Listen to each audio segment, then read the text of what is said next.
মৃত্যু থেকে তোমরা যেখানেই পলায়ন করো না কেন, মৃত্যু তোমাদের সাথে সেখানে গিয়েই নিজেই মোলাকাত করবে, সাক্ষাৎ করবে। তুমি ডাকতে হবে না, মৃত্যু নিজেই আসবে, মৃত্যু নিজেই আসবে। আইনামা তাকুনু ইউদরিকুমুল মাউতু ওয়ালাউ কুনতুম ফি বুরুজিম মুশাইয়াদা।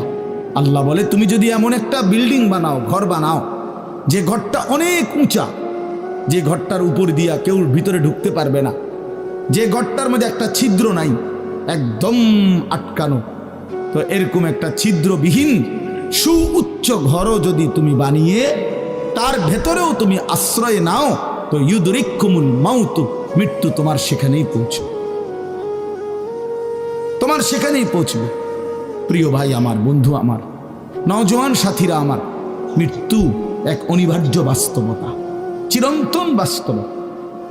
এটা গ্রহণ করতেই হবে। হাসলেও মরতে হবে, কাঁদলেও মরতে হবে, সুখেও মরতে হবে, দুঃখেও মরতে হবে।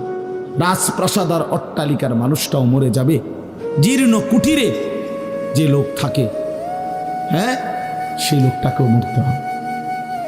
জীবনে কোনোদিন দুঃখ দেখে নাই যে সেও মরে যাবে, জীবনে কোনোদিন সুখ দেখে নাই যে সেও মরে যাবে, সব মরে যাবে। এটাই সত্য, এটাই বাস্তবতা। অতএব মৃত্যু এক অনিবার্য বাস্তবতা, এটা গ্রহণ করতেই হবে। এটা যদি আমরা মনে রাখি, আমাদের জীবন অনেক সুন্দর হইত, অনেক সুন্দর হইত। রাসূলুল্লাহ সাল্লাল্লাহু আলাইহি ওয়াসাল্লাম বলছেন, আকসিরু যিকরা হাদিমিল লাযযাত ইয়ানি আল মাউত। আল্লাহর নবী বলেন, আমার উম্মত, তোমরা বেশি বেশি ওই জিনিসটা স্মরণ করো যে জিনিস তোমাদের সমস্ত স্বাদ, আনন্দ, আহ্লাদ চিরতরে মিটাই দিবে, তোমারে চিরস্তব্ধ করে দিবে। জলজ্জান্ত মানুষটা আমাদের সামনে হাঁটতো, চলতো, উঠতো, বসতো, ঘুরতো, ফিরতো, হ্যাঁ, সেই মানুষটা মনে করেন আমার চোখের সামনে নাই, তার লাশ আমার সামনে, আহা সেই লোকটা স্তব্ধ। পৃথিবীর কত মানুষ কত আওয়াজ করতেছে, কত শোরগোল করতেছে, কিন্তু এই লোকটা হাতও নাড়ে না, পাও নাড়ে না, চোখও মেলে না, আর কিছুই করে না। এ কি আশ্চর্য বিষয়! চোখের সামনের এই মানুষটা নাই, কি হলো তার? কে তারে থামাই দিল? কে তারে স্তব্ধ করে দিল? এ তো আমার মতো ঘুরতো, ফিরতো, হাঁটতো। আহ, আমার আব্বারে আমি কত দেখছি, একদিন আমার আব্বা চলে গেল। আমার দাদারে আমি কত দেখছি, আমার দাদা একদিন চলে গেল। আমার জ্যাঠারে আমি দেখে আসছি, দোয়া করে আসছি, ফুঁ দিয়ে আসছি। এক সপ্তাহ পরে জ্যাঠা ইন্তেকাল করলেন, আবার এক সপ্তাহ পরে আমি গিয়া জ্যাঠার জানাজা পড়াইছি। এই তো বাস্তবতা। যুবক ভাই, তুমিও মনে রাখো, বয়স্ক বাবা আপনিও মনে রাখেন। হাসান বসরি রহমতুল্লাহ আলাইহি একজন বড় বুজুর্গ ছিলেন। উনি বলতেন, তিনি যখন কোনো যুবককে দেখতেন আর বয়স্ক দেখতেন, তো তিনি যুবকদেরকে বলতেন, ইয়া মা'শারাশ শাবাব ইন্না যারআ কাদ তুদরিকুহুল আহাতু ক্বাবলা আন ইয়াবলুগা। তিনি উপদেশ দিতেন, হে যুবকগণ শোনো, সব ফুল, সব ফল, সব গাছ চারা পরিপক্ক পাকা পর্যন্ত পৌঁছায় না, তার আগেই অগণিত ফুল, অগণিত ফল, অগণিত চারা গাছ ঝরে যায়। এটা উনি মনে করাইতেন মৃত্যুর কথা। উনি এটা বুঝাইতেন, যুবক তুমি দেখো, একটা আম গাছের মধ্যে যতগুলো মুকুল ধরছে ফুল, সবগুলো আম হয় না। যতগুলো আম ধরছিল ছোট ছোট, সবগুলো বড় পাকা পর্যন্ত যায় না, তার আগেই ঝরে যায়। ঝরেই যায় বেশি, থাইকা যায় অল্প। তার মানে যুবক, কিশোর, তরুণ এই বয়সেই মৃত্যু হয় বেশি, বৃদ্ধ পর্যন্ত পৌঁছে কম। পুরা বাড়িতে অনেক সময় এমন হয় একজনও বয়স্ক লোক নাই, একজনও নাই। আমার ঘর, আমার বাপ চাচাদের যে ঘর, সেখানে আপনার এখন আমার চাচাতো ভাই, জ্যাঠাতো ভাই, আমার ভাই বেরাদর সব মিলাইয়া আমাদের ছেলে পেলে ভাই বাতিজা মিলে না হয়তো 60-70 জন আছি আমরা, কিন্তু আমাদের একজনও বয়স্ক লোক নাই। আমার দাদাও নাই, দাদিও নাই, জ্যাঠাও নাই, চাচাও নাই, আমার আব্বাও নাই, কেউ নেই। তাইলে কেন এমন হলো? তাহলে বোঝা গেল অধিকাংশই ঝরে যায়, কবরে চলে যায়, মৃত্যু হয়ে যায়। এই জন্য ধোঁকা না খাওয়া। আরেকটা হলো বয়স্ক লোককে দেখলে উনি বলতেন, হাসান বসরি রহমতুল্লাহ আলাইহি, ইয়া মাশারা শুয়ুখ, হে বৃদ্ধগণ। উনি তাদেরকে জিজ্ঞাসা করতেন যে মা ইউনতাজারু বিসসারআই ইযা বালাগা, যখন কোনো ফসল পাইকা যায় তখন আর বাকি থাকে কি? কি বাকি থাকে? কাটা। কথা বলে না, কি বাকি থাকে? ক্বালু আল হাসাদ, বা কাটাটা বাকি থাকে, পাইকা তো গেছে। তার মানে আপনারা পাইকা তো গেছেন, বয়স তো হয়েই গেছে, আর শুধু মৃত্যুটা বাকি, আর শুধু মৃত্যুটা বাকি। তাইলে যুবককে বলতেন, তুমি ভেবো না তুমি বৃদ্ধ হবা, কারণ অসংখ্য ফুল তো আগেই ঝরে যায়, অসংখ্য ফল তো আগেই ঝরে যায়, অসংখ্য গাছ তো আগেই ঝরে যায়। আবার বৃদ্ধকে বলতেন যে আপনার তো আর কিছুই বাকি নাই, আপনি তো পাইকেই গেছেন, এখন শুধু কাটা, কবর, মৃত্যু ছাড়া আর বাকিটা কি? তাহলে মৃত্যু ভুলে না যাওয়া, মউত ভুলে না যাওয়া। রাসূলুল্লাহ সাল্লাল্লাহু আলাইহি ওয়াসাল্লাম বলেন, কাফা বিল মাউতে ওয়াইজান। নবীজি বলেন, কোনো মানুষ যদি মৃত্যুর কথা স্মরণ করে, তার ওয়াজের জন্য, নসিহতের জন্য এটাই যথেষ্ট, এটাই যথেষ্ট। আমরা কিতাবে পড়ছি, হযরত ওমর রাদিয়াল্লাহু তাআলা আনহু, এত বড় সাহাবী, উনি বলতেন, কুল্লা ইয়াউমিন ইউকালু মাতা ফুলান মাতা ফুলান ওয়ালা বুদ্দা মিন ইয়াউমিন ইউকালু মাতা ওমর।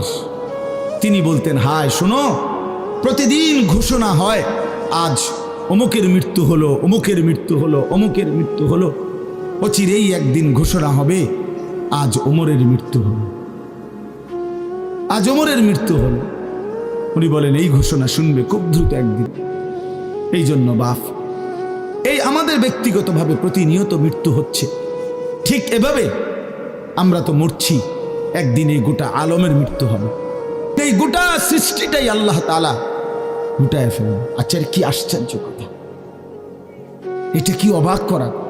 এক মিনিট যদি কেউ বিবেক দিয়া ভাবে, যারে বলে কি হুজুর, বলেন কি, এত বড় আসমান ভেঙে যাবে, এই সূর্য খসে পড়বে, চাঁদ খসে পড়বে।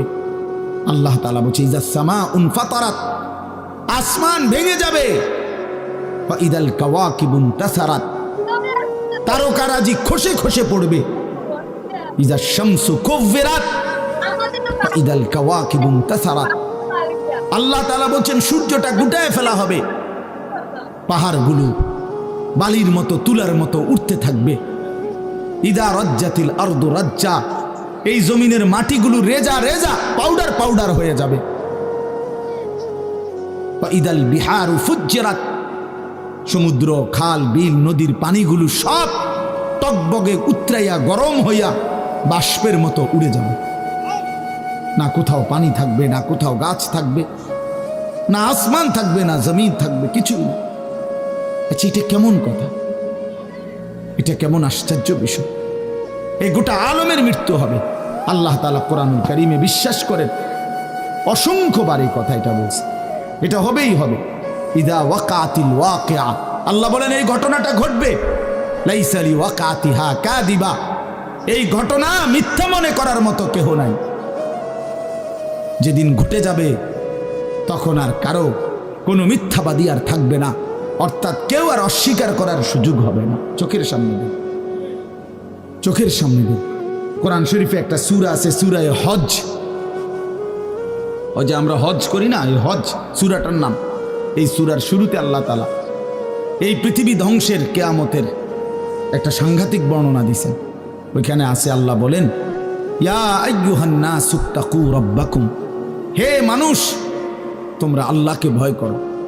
আর শুনো, ইন্না জালজালাতাস সাআতি শাইউন আযীম, নিশ্চয়ই কিয়ামতের ভূমিকম্প, জালজালা, এই যে বললাম জিলজাল এবং জালজালা অর্থ ভূমিকম্প। আল্লাহ বলেন কিয়ামতের ভূমিকম্প, ইসরাফিল যখন ফু দিবে, আমার এই পৃথিবী যখন ভাঙতে শুরু করবে, এই সৃষ্টি জগৎ পুরাটা যখন আমি আল্লাহ গুটায় ফেলবো, ওয়াসসামাওয়াতু মাতবিয়াতুম বিয়ামিনি, আল্লাহ বলেন 7 আসমান আমি আল্লাহ তাআলার হাতের মধ্যে গুটায় ফেলবো। ফুটায় ফেলবো। তুমি জানো না আমার ক্ষমতা?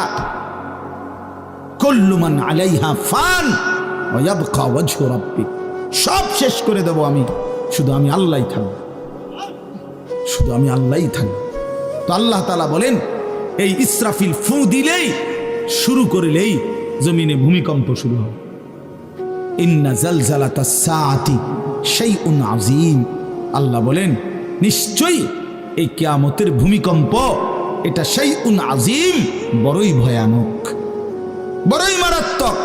কারণ দুনিয়ার ভূমিকম্প এক নাম্বার হলো বর্তমানের ভূমিকম্প, কখনো 30 সেকেন্ড, কখনো 40 সেকেন্ড, কখনো 47 সেকেন্ড, 50 সেকেন্ড, এই সেকেন্ড সেকেন্ড মিনিট 47 মিনিট নিয়ে ভূমিকম্প হয়।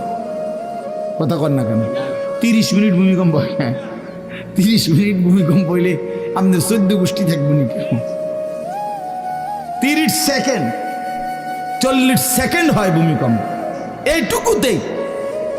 এইটুকুতে একে তো সময় সামান্য, দ্বিতীয়ত হলো একসাথে গোটা পৃথিবীতে হয় না, এদিকে হলে ওইদিকে হয় না এরকম। কিন্তু আল্লাহ তাআলা বলেন ইসরাফিল ফু দিলে যে ভূমিকম্পটা হবে, সেই ভূমিকম্পটা গোটা পৃথিবী একসাথে নাড়ায় দেবে, একসাথে নিয়ে 47 সেকেন্ড না, কতক্ষণ সেটা আল্লাহই জানে। তখন অবস্থা কি হবে? মানুষের আতঙ্ক, এই ভূমিকম্পে আতঙ্ক। হ্যাঁ, আমি একবার চাঁদপুর মাহফিলে ছিলাম, রাত্রে ঘুমাইছি মসজিদের রুমে, ইমাম সাহেবের রুমে। এই সময় ভূমিকম্প আইছে, দরজা খুলে দিছি দৌড়, মসজিদের মাঠে আইছি দাঁড়াইয়া, চাই যে পুরা গ্রামের মানুষ সব আইসা বলছে হই হুল্লোড় চিৎকার, হায় হায়।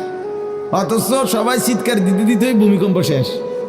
ভূমিকম্প হয়েছেই তো অল্প একটু, কিন্তু এটুকুর আতঙ্কেই যা হুজুর পাবলিক বরাবর।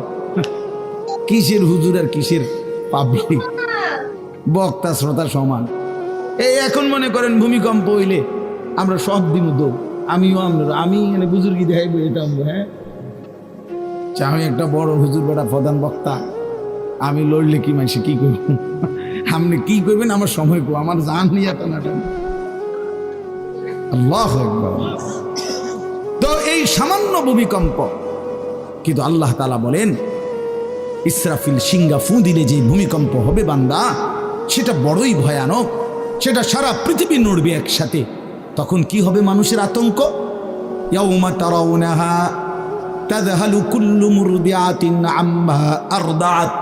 এই এক নম্বরে আল্লাহ বলেন যে মা তার বাচ্চাটাকে দুধ পান করাইতেছিল, এই কোলের বাচ্চা, দুধের বাচ্চা, আপন মা তার দুধের বাচ্চা ভুলে যাবে, ফেলে দিবে, ছুঁড়ে মারবে, আর মা পাগলের মতো দৌড়ানো শুরু।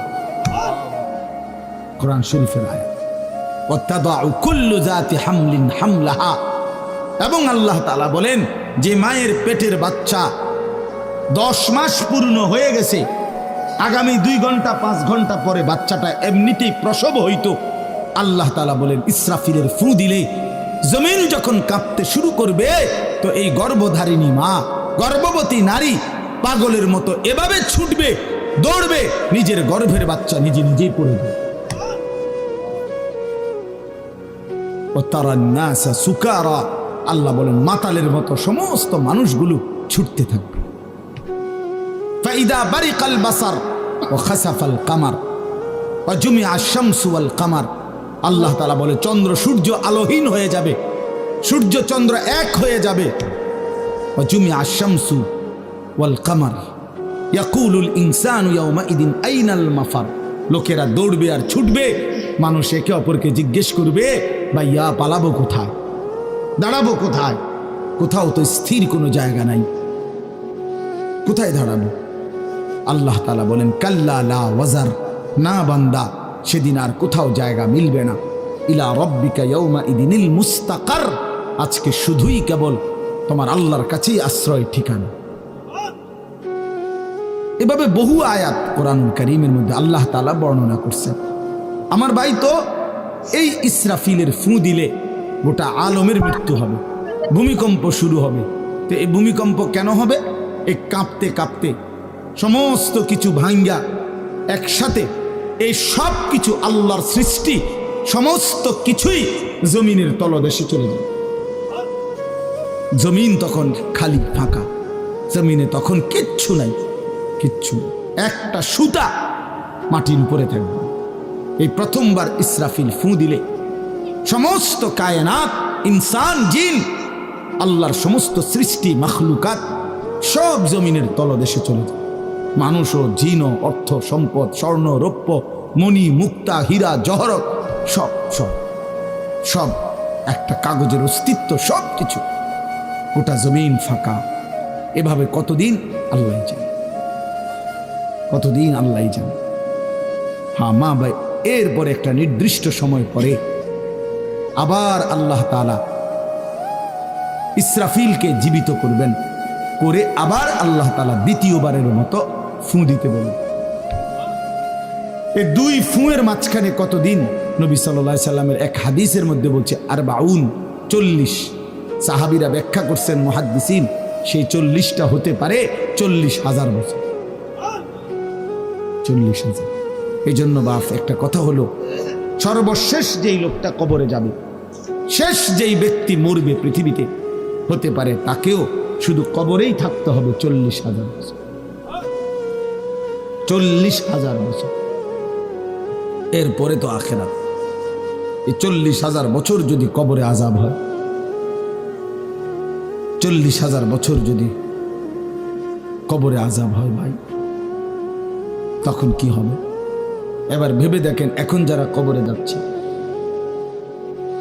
হ্যাঁ, নূহ আলাইহিস সালামের জামানায় যারা মারা গেছে, ইব্রাহিম আলাইহিস সালামের জামানায় যারা মারা গেছে, নবীজি সাল্লাল্লাহু আলাইহি সাল্লাম তো 1,500 বছর আগে ইন্তেকাল করছেন, 1450 বছর আগে। তো ওই সময়ে যারা মারা গেছে তারা কবরে পড়ে আছে আজকে 1,500 বছর, 1,500 বছর, 1500 বছর। তাহলে নূহ আলাইহিস সালামের জাতি কত বছর থেকে পড়ে আছে? কোথায় নূহ নবী, কোথায় আমাদের নবী? কত ব্যবধান! এই জন্য বাপ, শুধুমাত্র কবরের বিষয়টাই তো সামনে, আখিরাত তো পরে।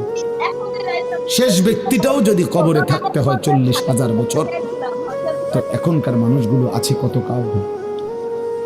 এই যার কবরে আযাব হচ্ছে, আহা বাপ, সে কি পরিমাণ কষ্ট করছে ভাইবা। দেখে কবরবাসীদের রুহের মাগফিরাত। আরে ভাইয়া, একবার চোখ বন্ধ করে 1 সেকেন্ড ভাবেন, আজ আমরা যাদের রুহের মাগফিরাত কামনা করলাম, এই 20 বছরের ব্যবধানে, 30 বছরের ব্যবধানে, 10 বছরের ব্যবধানে, 50 বছরের ব্যবধানে আবার এর পরের লোকেরা আমাদের রুহের মাগফিরাত কামনা করে।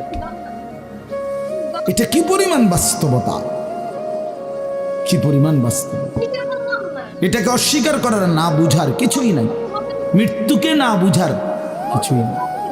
কারণ এত বেশি জলজ্জান্ত আল্লাহ তাআলা এটা আমাদের সামনে দেখাইছেন, এত মানুষের মৃত্যু আল্লাহ আমাদের সামনে দেখাইছেন, এটাকে অস্বীকার করার, না বুঝার কিছুই কিছুই নেই। তো চলেন, এরপরে আল্লাহ তাআলা ইসরাফিলকে আবার জীবিত করবেন। জীবিত করে আল্লাহ তাআলা ইসরাফিল আলাইহিস সালামকে বলবেন, ইসরাফিল, আবার তুমি সিংহায় ফু দাও। এইবার যখন সিংহায় ফু দিবে, তখন ইসরাফিল আলাইহিস সালামের এই দ্বিতীয় ফুতে আবার ভূমিকম্প শুরু। আবার কি শুরু হবে?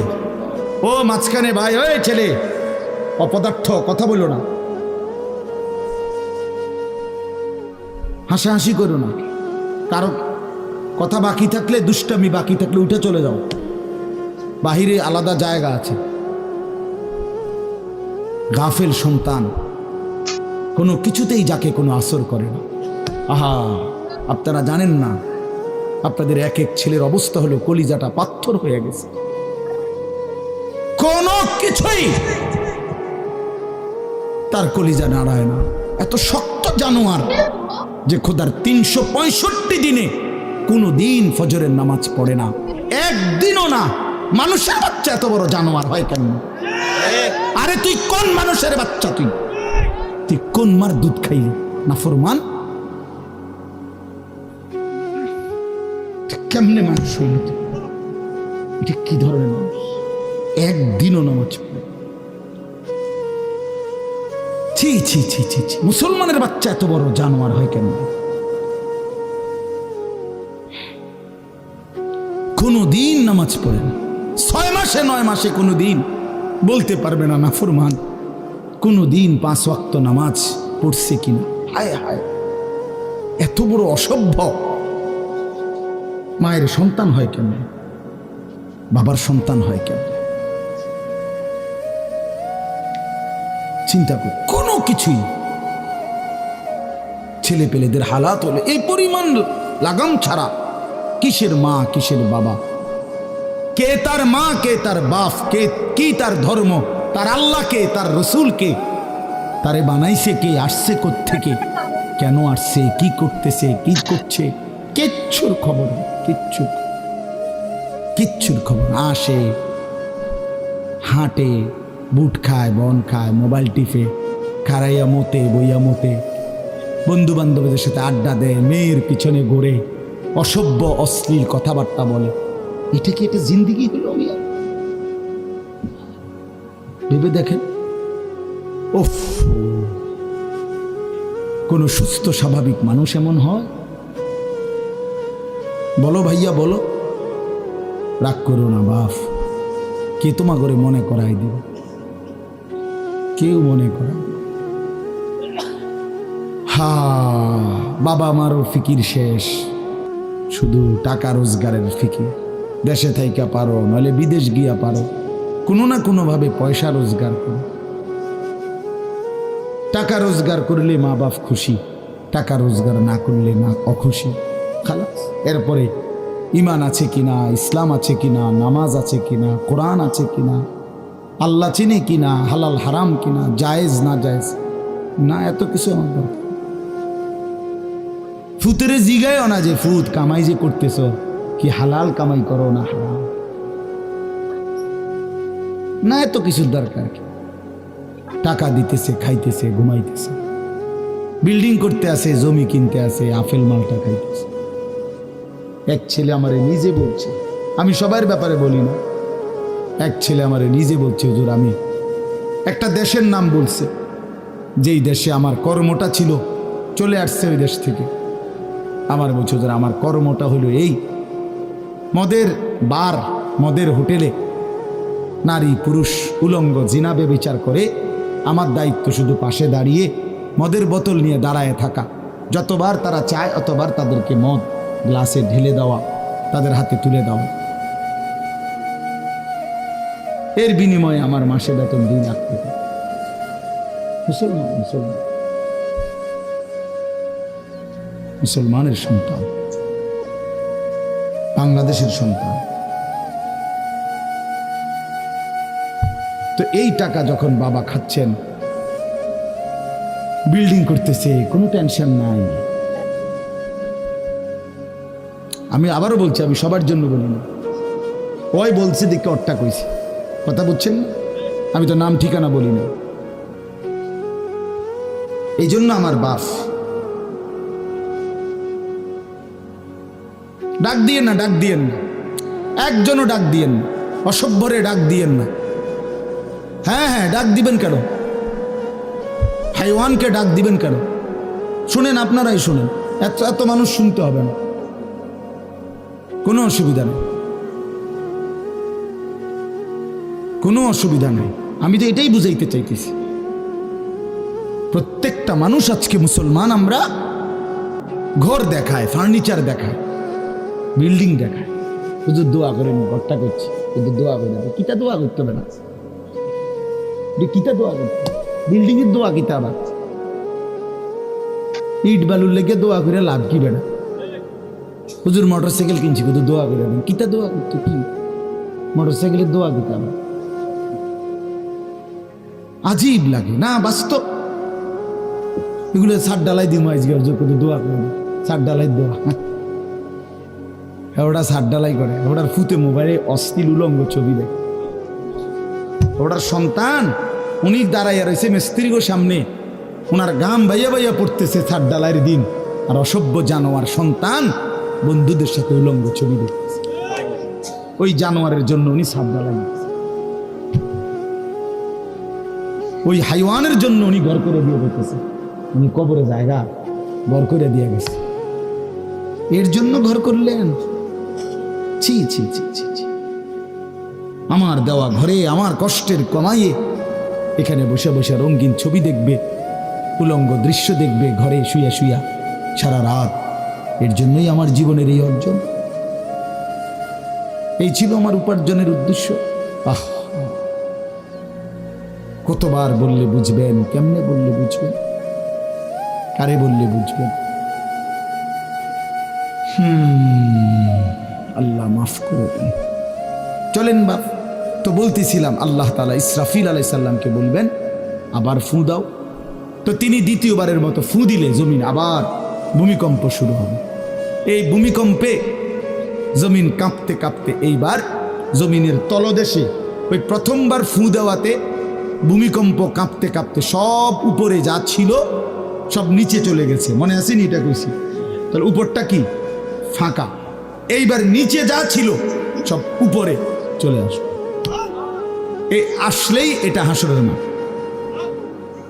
সমস্ত নিচের জিনিস যা কিছু একেবারে মানুষ, গরু, ছাগল, হাঁস, মুরগা, জিন, ইনসান, গদ, দুয়ার, বাজার, ব্যবসা, দোকান, টাকা, হীরা, জহরত, মণি, মুক্তা, টাকা পয়সা, অর্থবিত্ত, সব সোজা কথা জমিনের তলদেশের সব কিছু জমিনের উপরে উঠে আসবে। এই উঠে আসলেই এটা হাসরের মাঠ। এইটা এই হাসরের মাঠ কোনটা জানেন? এই যেখানে বসে আছেন এখন, এইটাই হাসরের মাঠ। এই জমিনের উপরেই হাসরের মাঠ। বাকি শুধু আল্লাহ কোরআন বলছে ইদাল আরদু মুদ্দাত, আমি আল্লাহ জমিনটাকে টেনে আরো লম্বা করে দেব, আরো বড় করে দেবো আর কি, প্রশস্ত করে দেবো। কারণ ওই যে পিসের মানুষ খারাপ লাগবে না, মানুষ তো দাঁড়াই বসেই আদম আলাইহিস সালাম থেকে নিয়া, তো মানুষ বেশি না, মানুষ, গরু, ছাগল, হাঁস, মুরগা, জিন, ভূত সব খারাপ না, সব দাঁড়াবে। এই জন্য আল্লাহ তাআলা বলেন জমিন আমি প্রশস্ত টেনে দিব, লম্বা করে দিব, এতটুকু। বাকি এটাই হাসরের মাঠ, এটাই হাসরের মাঠ। এই কথাটাই এখানে আল্লাহ তাআলা উল্লেখ করছেন। ইদা জুলজিলাতিল আরদু জিলজালাহা, যখন দ্বিতীয়বারের মতো ইসরাফিলের ফু দিলে জমিনের ভূমিকম্প শুরু হবে। ওয়া আখরাজাতিল আরদু আসকালাহা, আল্লাহ তাআলা বলেন তখন জমিন তার তলদেশে যা ছিল সমস্ত জমিনের তলদেশে, এগুলো এতদিন জমিনের বোঝা ছিল, বোঝা মানে মাটির নিচে, এগুলো সে মনে যেন ফুজা কান্দে লইছে। এবার ওয়া আখরাজাতিল আরদু আসকালাহা, জমিন তার বোঝা মানে জমিনের তলদেশে যা ছিল সে এবার তা জমিনের উপরে উঠায়, উপরে উঠায়। এরপরে আশ্চর্য কথা শুনেন, এরপরের কথাটার জন্য রাসূলুল্লাহ সাল্লাল্লাহু আলাইহি সাল্লাম হাদিসে বলছেন, এই ভাই শুনেন, ছেলেরা তোমরাও শোনো। নবী সাল্লাল্লাহু আলাইহি সাল্লাম বলেন এই জমিনের তলদেশ থেকে যখন সবকিছু উপরে উঠে আসবে তখন অর্থ সম্পদ, হীরা জহরত, মণি মুক্তা, স্বর্ণ রৌপ্য এগুলো স্তূপ আকারে উঠে আসবে জমিনের উপরে, মানে হাসরের মাঠে। তো নবীজি একেবারে স্পষ্ট হাদিস, নবীজি সাল্লাল্লাহু আলাইহি সাল্লাম বলেন তখন এই স্বর্ণ রৌপ্য, টাকা পয়সা, হীরা জহরত এগুলো, এই অর্থ সম্পদগুলো আল্লাহর কুদরতে কথা বলবে। স্বর্ণের টুকরা কথা বলবে, কথা বলবে, রৌপ্যের টুকরা কথা বলবে, এগুলো কথা বলবে। কথা কি বলবে? এগুলো তখন ওই নাফরমান মানুষগুলোকে ডাক দিবে, ডাক দিবে, আইয়ুহাস সারিক, হে চোর, এদিকে এই সম্পদের জন্য চুরি করেছিলে, আজ যা দরকার নেও। আইয়ুহাল কাতি, হে ডাকাত, এদিকে এদিকে আসো, এই সম্পদের জন্য ডাকাতি করছিল, আজ নেও। হে আত্মীয়তার, আইয়ুহাল কাতি, আত্মীয়তার সম্পর্ক ছিন্নকারী ব্যক্তি, আসো। এই জন্য ভাইয়ের সাথে যুদ্ধ করছো, বোনের সম্পদ নষ্ট করছো, চাচারে সম্পত্তি দাও নাই, এই জন্য, এই দুনিয়ার জন্য নেও, এখন না, এখন যা লাগে নেও। এইভাবে প্রত্যেক নাফরমান পাপীকে, হে হারামখোর, সুদ করে দিগা, এখানে টাকা যা লাগে নে, নে বাটপার, এখান থেকে টাকা নে, কি পরিমাণ টাকা দরকার ছিল নে। এইভাবে রাসূলুল্লাহ সাল্লাল্লাহু আলাইহি সাল্লাম বলেন দুনিয়ার এই সম্পদগুলো কথা বলবে আর ডাকবে। ডাকলে মানুষ, আচ্ছা এটা তখন কেরম লিখবো? কথা বুঝেন নাই? এডিজন কথা বলবে, ডাকাডাকি করবে, মানুষ কি বলবে? লোকেরা তো সবাই দাঁড়াইছে, মানুষও তো দাঁড়াইছে, তারারই তো ডাকতেছে, তো তারা কি বলবে? ওয়াকাল আল ইনসানু মা লাহা, আল্লাহ নিজেই বলতেছে, লোকেরা তখন মানুষগুলো বলবে মা লাহা, এটা কি হলো? আরে এটা কি কারবার? এগুলো কথা বলে কেমনে? এগুলো কি কয়? এরা আমার চিনলো কেমনে? আমি যে সিটার, আমি বাটফারে চিন্তা লাগলো। ইন্নারিল্লাহ, একেবারে পুরা ধরা অনবিচার আচার কিছুই শুরু হয়েছে না, এখনই বেজ্জুতি, বাকিটা তো অবস্থা খারাপ। মানে অর্থাৎ মানুষগুলো অবাক হয়ে বলবে মা লাহা, কি হলো জমিনে, কি হলো এগুলোর? এরা এমন করছে কেন? এরা কথা বলছে কেন? আল্লাহ বলেন ইয়াউমাইদিন তুহাদ্দিসু আখবারাহা, আল্লাহ তাআলা বলেন বান্দা হে কি দেখছো হবে? এই মাত্র দেখলা স্বর্ণ রূপ্য টাকা পয়সা কথা বলে, এখনে না দেখবা আসল খেলাটা? ইয়াউমাইদিন তুহাদ্দিসু আখবারাহা, আল্লাহ বলেন এখন দেখবা সরাসরি এই হাসরের মাঠে তোমার সামনে, তোমার পায়ের নিচের জমিন, তোমার পুরা জিন্দেগির কথা, তোমার যত তথ্য, ভালো কিংবা মন্দ, নেক কিংবা গুনাহ, তোমার সমস্ত কিছু রাতের কিংবা দিনের, একাকী কিংবা প্রকাশ্যের, গোপন কিংবা আড়ালের, আল্লাহর কসম জমিন সবটা এখন তোমার সামনে বলে দিবে। ইয়াউমাইদিন তুহাদ্দিসু আখবারাহা, রব্বুল আলামিন বলেন জমিন সবটা কথা বলে দিবে, ভালোটাও মন্দটাও, আলোটাও অন্ধকারেটাও, একাকীও অন্ধকারেও, প্রকাশ্যেও সবার মাঝেও, সব বলে দিবে। রাতের চুরি বলে দিবে, রাতের তাহাজ্জুদটাও বলে দিবে, মদের আড্ডার কথাও বলে দিবে, জুয়ার আড্ডার কথাও বলে দিবে। সারা রাত যুবক উলঙ্গ ছবি দেখেছ, আল্লাহর কসম সেটাও বলবে। যে যুবক মালিকের সেজদা দিয়েছে সেটাও বলবে। তাহাজ্জুদ শোনাবে, আবার সবার সাথে যে জামাতে নামাজ পড়েছে এটাও বলবে, সব কিছু বলে দিবে। আল্লাহ বলেন যদি মানুষ ভাবতে চাও জমিন কিভাবে কথা বলে, স্বর্ণরৌপ্য কিভাবে কথা বলে, আল্লাহ বলেন বিআন্না রাব্বাকা আওহা লাহা, আল্লাহ তাআলা আদেশ করেছেন বলেই কথা বলে। আল্লাহ বললে, হুকুম করিলে আল্লাহর গোটা কায়নাত, গোটা সৃষ্টি জগৎটাই কথা বলে। ওয়াশাহিদা আলাইহিম সামউহুম ওয়া আবসারুহুম ওয়া জুলুদুহুম বিমা কানু ইয়ামালুন। আল্লাহ বলে হাসরের ময়দানে বান্দা, তোমার কান, তোমার চোখ, তোমার সারা দেহের চামড়া, জুলুদুহুম, তোমার সারা দেহের চামড়া, হাসরের ময়দানে তোমার পুরা জিন্দেগির কর্মকাণ্ড বলে দিবে। চামড়াগুলো বলবে, চামড়া, মানুষের শাহওয়াত চামড়া। এই জন্য সমস্ত যৌনতার ঘটনা, অসভ্যতার ঘটনা শরীরের চামড়া বলে দিবে। মানুষের শাহওয়াত চামড়া, কথা বুঝছেন কি? হ্যাঁ, চর্মে, চামড়ার মধ্যে শাহওয়াত, কামনা, বাসনা, যৌন চাহিদা। এই জন্য যত লোক দেখবেন বিভিন্ন হসপিটালে, যত ডাক্তার চর্মরোগের ডাক্তার, তত লোক যৌন রোগেরও ডাক্তার। হ্যাঁ হ্যাঁ, চর্ম ও যৌন রোগ বিশেষজ্ঞ, এটা এটা একই বিষয়, একই চ্যাপ্টার। চামড়া মানে আল্লাহ তাআলা বলেন তোমার চামড়া বলে দিবে কত রাত কত দিন নারীর প্রতি অবৈধ আগ্রহ, অশ্লীলতার, বেহায়াপনার, অসভ্যতা করেছিলে।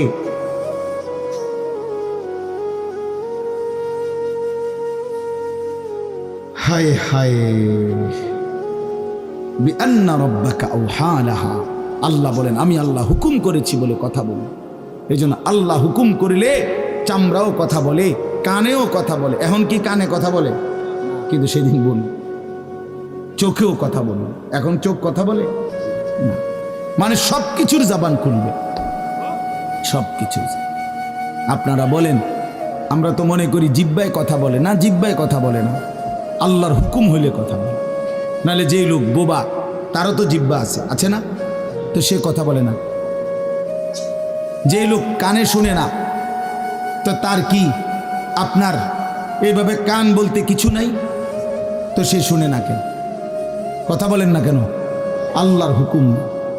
যার চোখ, যে চোখে দেখেন, এই যে জুয়েল ভাই, আমি মূলত তার মহব্বতেই মাহফিলটা দিছি। তো এই যে দেখে না, তো তার এভাবে তো চোখ আছে, সে দেখে না কেন? আল্লাহ তাআলার হুকুম নাই বলে দেখে। ঠিক কিনা বলেন না কেন? মজার বিষয় হলো রাসূলুল্লাহ সাল্লাল্লাহু আলাইহি সাল্লাম হাদিসে স্পষ্ট বলেছেন, বিশ্বাস করেন, একেবারে বিশুদ্ধ হাদিস, আল্লাহ তাআলা তার দুইটা চোখ নিয়ে গেছে। নবীজি বলছেন, সে যদি সবর করে আল্লাহর হুকুমের উপরে চলতে পারে, রাসূলুল্লাহ সাল্লাল্লাহু আলাইহি সাল্লাম বলেন, আল্লাহ তাআলা তাকে এই দুইটা চোখ নিয়ে যাওয়ার কারণে, অন্ধ বানানোর কারণে সে যে সবর করলো, আল্লাহ রসুল বলছেন আল্লাহ তাআলা নিশ্চিত তাকে জান্নাত দান করবে। এই জন্য তুমি ভাই সবর করো। মালিকের এই দুনিয়া দেখতে পারলা না, তো অপেক্ষা করো, একদিন জান্নাত দেখবে, জান্নাতের হুর দেখবা, তো আরো মজা হবে যে আমি প্রথমেই জান্নাতি দেখলাম, জান্নাতি দেখলাম। যা মালিক, দুনিয়া দেখলাম না তোমার, তুমি আমারে জান্নাত দেখাই। আল্লাহ তৌফিক দান করুন। ইয়াউমাইদিন ইয়াসদুরুন নাসু আশতাতান লিয়ারাউ আ'মালাহুম, আল্লাহ বলেন তখন দলে দলে ফেরেশতারা মানুষগুলোকে লাইনবদ্ধ, সারিবদ্ধ করে দলে দলে বানাবে। লোকেরা পরস্পর, প্রত্যেকটা মানুষকে ফেরেশতারা আলাদা আলাদা গ্রুপ বানিয়ে দেবে হাসরের ময়দানে। তখন প্রত্যেকে এই গ্রুপে গ্রুপে, দলে দলে লিউরাও আমালাহুম, নিজেদের আমল নামা, নিজেদের আমল দেখবার জন্য সামনে এগিয়ে যাবে। অর্থাৎ প্রত্যেককে তার আমল নামা দেখবার জন্য, দেওয়ার জন্য নির্দিষ্ট জায়গায় নিয়ে আসবে। নেওয়ার পরে সেখানে প্রত্যেকের ফাইল, প্রত্যেকের খাতা, আমল নামা তার হাতে তুলে দেওয়া হবে। দিলেই সে দেখবে। আল্লাহ বলতেছেন, ফামান ইয়ামাল মিসকালা যাররাতিন খায়রান ইয়ারা, এক বিন্দু, এক অণু পরিমাণ, পরমাণু পরিমাণ, সামান্য থেকে সামান্য পরিমাণও নেকি, কল্যাণ, তাও তুমি দেখতে পাবা। ওমান ইয়ামাল মিসকালা যাররাতিন শাররান ইয়ারা, বিন্দু থেকে বিন্দু মন্দ যা করেছিলে তাও তুমি দেখতে পাবে। এক জাররা, মূলত জাররা বলে তাফসীরের মধ্যে লিখছে লা ওয়াজনা লাহু লা জিনাতা লাহা, যেটার কোনো ওজন হয় না, এত সামান্য, এত সামান্য, ওজন নাই, মানে 100 গ্রামও না, 10 গ্রামও না, 1 গ্রামও না, আধা গ্রামও না, এত সামান্য, এটা কোনো ওজন নাই, ওজন নাই, ওজন আসে না আর কি, ওজনে হয় না, এরে বলে জাররা। তাফসীরের মধ্যে লিখছে, কোনো ব্যক্তি, হযরত আব্দুল্লাহ ইবনে আব্বাস বলেন, কোনো ব্যক্তি যদি মাটিতে এমনি হাত মারে, মানে হাত লাগাই আবার উঠাই লাইছে, তখন এই যে বালুগুলো লাগছে, এই বালুর যেগুলো হাত থেকে ঝরে পড়ে কণা, এগুলো তার চাইতে সামান্য এক জাররা। আমার উস্তাদ বলছিলেন ছাত্র জীবনে আমাদেরকে, যে মানুষ যে কাপড় ধুইয়া চিপে, কাপড় এমনি চিপ্পা রৌদ্র দেয় না, মানে চিপ্পাই তো ফানি ফেলায়, তো কাপড় চিপ্পা সাইরা মানুষের একটা স্বভাব হইল রৌদ্র দেওয়ার আগে এটার একটা ঝাড়া মারে, লুঙ্গিটারে একটা আগে কি মারে, ঝাড়া দিয়া এরপরে দেয়। এই যে লুঙ্গিটা ঝাড়া দিলে যে ছোট্ট ছোট্ট পানির ফোঁটা ছিটকাইয়া পড়ে, এই ফোঁটা, এগুলো পিচ্ছি পিচ্ছি, এগুলো এক একটা জাররা, অথবা তার চাইতে ছোট। এটার ওজন আসবে না, এটা 1 গ্রামও হবে না, আধা গ্রামও হবে না। এই সামান্য ভালোটাও তুমি দেখবা, মন্দটাও দেখবে।